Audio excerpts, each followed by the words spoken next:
Hello बच्चों, बहुत बहुत नमस्कार आप सभी को। तो कैसे हैं आप सब? पढ़ाई आप लोगों की बहुत अच्छे से चल रही होगी, ठीक है। तो आज जो हम एक नया लेक्चर आए हैं वो सॉल्यूशन चैप्टर का लास्ट लेक्चर है, ठीक है।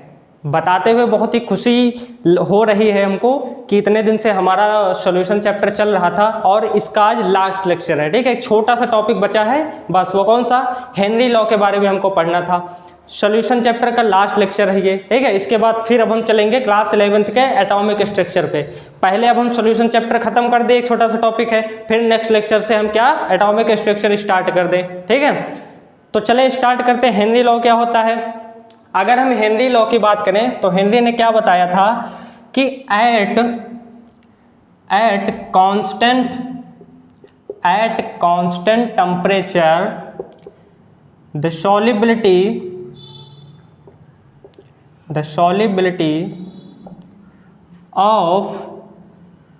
gas in liquid, क्या बताया था? at constant temperature the solubility of gas in liquid is directly proportional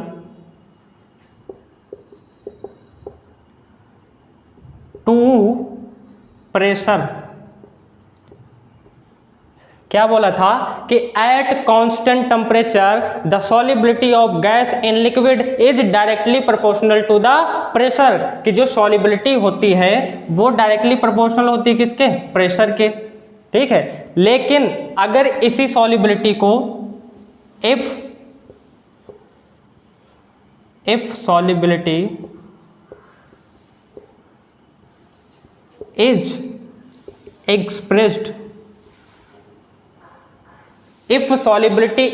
expressed in terms of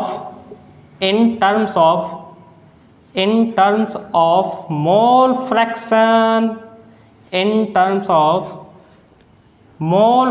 क्या कहा इन्होंने कि if solubility is expressed in terms of mole fraction, तो क्या होगा? अगर सॉल्युबिलिटी को मोल फ्रैक्शन के टर्म्स में लिखना हो तो क्या होगा? द पार्शियल प्रेशर, ठीक है, ये दूसरा पॉइंट है हमारा। The partial pressure of gas in liquid directly proportional to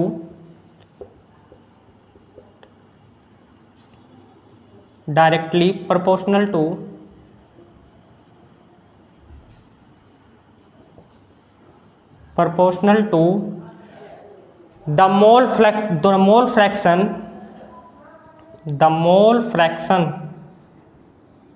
mole fraction of gas in liquid। अगर सॉल्युबिलिटी को हमको express in terms of mole fraction में लिखना है तो जो पार्शियल प्रेशर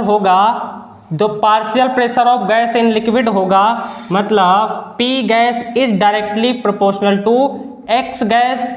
P गैस मतलब partial pressure of gas in liquid is directly proportional to mole fraction of gas in liquid, ये एक दूसरे के डायरेक्टली प्रोपोर्शनल होंगे, ठीक है। अब अगर मैं यहाँ का कांस्टेंट हटाऊं तो क्या होगा? P gas is equal to KH X gas, ये हो जाएगा, इतना हो जाएगा। तो हेनरी ने दो स्टेटमेंट दिए, कौन सा?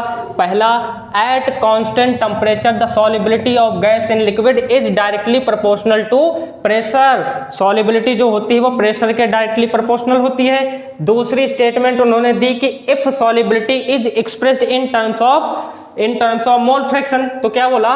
Partial pressure of gas in liquid is directly proportional to mole fraction of gas in liquid. अगर partial pressure of gas in liquid होता है वो डायरेक्टली प्रोपोर्शनल होता है किसके? Mole fraction of gas in liquid के। तो क्या होगा? ये कांस्टेंट हम हटा देंगे तो KH आ जाएगा। अब अगर मैं यहाँ पर KH की बात करूँ तो जो हमारा KH होता है वो हेनरी